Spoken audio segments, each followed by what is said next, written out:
ඉස්සරහටම එකතු වෙලා ඉන්න හරියටම කොහොමද හොටෙල් එකක් බුක් කරගන්නේ කියලා බලන්න. මේක available තියෙනවා කියලා බුක් කරන්න. ඒක කරන්න යන්න එපා. ඒ රිවිව්ස් අප්ඩේට්ද කියලා බලන්න. ඒක කොහොමද cleanද කොහොමද ඒකේ facilities ඒගොල්ලන්ගේ contacts වලින් ඒගොල්ලෝ recommend කරන හොටෙල් එකක් බුක් කරගන්න එක තමයි ඊළඟට කරන්න තියෙන හොඳම වැඩේ.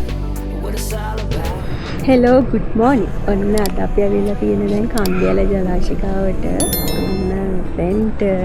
ඉතින් අපි ඔයගලන්ට පොරොන්දු වුණානේ ගිය සතිය අරන් එනවා කියලා නුවරඑළිය හොටෙල් එකක් බුක් කරගද්දි ඔයගොල්ලෝ මොනවද අනුගමනය කරන්න ඕන ක්‍රියාපිළිවෙත කියලා.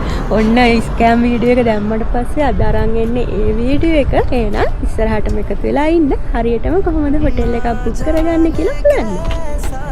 හරි දැන් ගොඩක් වෙලාවට ගොඩක් කට්ටිය කරන්නේ Facebook post එකක් Facebook එකේ නැත්නම් Instagram එකේ නැත්නම් TikTok එකේ මොකක් හරි දැක්ක ගමන් ඒතෙන් දෙන නම්බර් එකට කතා කරලා මේක available තියෙනවා කියලා book කරන්න.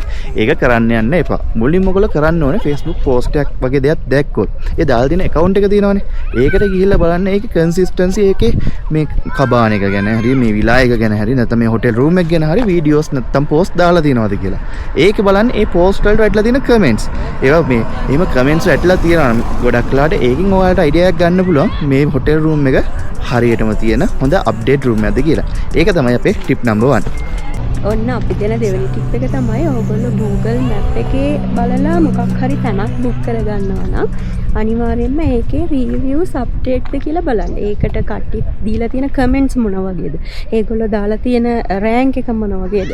එතන issue එකක් තියනවාද කියලා බලලා book කරන්න. මොකද ගොඩක් ඒවා Google Map එකේ දාලා තියනවා වුණාට reviews එහෙම ගිහිල්ලා ඒ කට්ටිය අර අවුල් ගියා නම් අනිවාර්යෙන් දාලා තියනවා. rank එකක් දාලා තියෙන 1 2 එහෙම දානවා. ඒ වගේ ස්ටාර්ස් ගන්න බලලා බුක් කරගන්න. හරි ඔන්න එහෙනම් ටිප් නම්බර් 3. එතකොට ඔයාලා දැන් Facebook එකේ හරි social media එකේ හරි දකින්න එකක්. එහෙම නැත්නම් Google එකේ දකින්න එකක් අනිවාර්යයෙන්ම ඔයගොල්ලෝ බලන්න ඊළඟ booking.com එහෙම නැත්නම් Agoda වගේ booking platform එක available තියනවාද කියලා. එහෙම available තියෙනවා නම් ඒක ඇතුළට ගිහලා බලන්න ඒවට දීලා තියෙනවා ratings. කොහොමද cleanද කොහොමද ඒකේ facilities ඒ ඔක්කොම ගැන ratings තියෙනවා. අන්න ඒක බලන්න ඊළඟට. ඔන්න හතරවෙනි ටිප් එක තමයි කවුරු හරි ඔයගොල්ලන්ගේ ඔෆිස් එකේ හරි නැත්නම් යාළුවෙක් හරි ෆැමිලි එකේ කට්ටිය හරි නුවරඑළිය ඇවිල්ලා තියෙනවා. ඒගොල්ලෝ අනිවාර්යෙන් හොඳ හොටෙල් එකක් බුක් කරලා තියෙනවානේ. අන්න ඒගොල්ලන්ගේ contacts වලින් ඒගොල්ලෝ recommend කරන හොටෙල් එකක් බුක් කරගන්න එක තමයි ඊළඟට කරන්න තියෙන හොඳම වැඩේ. මොකද ඒගොල්ලන්ට එතන live experience එක තියෙනවා අනිවාර්යෙන් ගිහිල්ලා එතන මොන වගේ තැනක්ද කියලා. ඒ හින්දා ඔයගොල්ලෝ නුවරඑළිය එනවා නම් අනිවාර්යෙන් ඒකත් හොඳට මතක තියාගන්න. ඔන්න එහෙනම් අපේ අන්තිම ටිප් එක.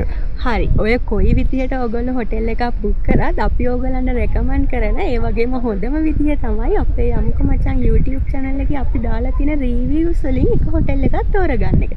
මොකද අපි ඒ තැනට ගිහිල්ලා එතන හොඳ නම් විතරයි වීඩියෝ එක දාලා තියෙන්නේ. මොකද අපි දෙන්න තැන් ගොඩකට ගිහිල්ලා තියෙනවා.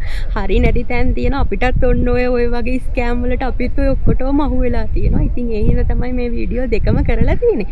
ඒ හින්දා ඔන්න ඔයගලන්ට අපි 100% රෙකමන්ඩ් කරනවා කිසිම බයක් වෙන්නේ නැතුව අපේ channel එකේ තියෙන තැන් වලට ගිහිල්ලා එතනින් booking එකක් දාගන්න. ඒ නම්බර් එකට කෝල් එකක් දෙන්න. අපි නම්බර්ස් එහෙම ඔක්කොම දාලා තිනවා. එහෙනම් මොකද කරන්නේ? එහෙනම් මේ වීඩියෝ එක අපි මෙතනින් ඉවර කරමු.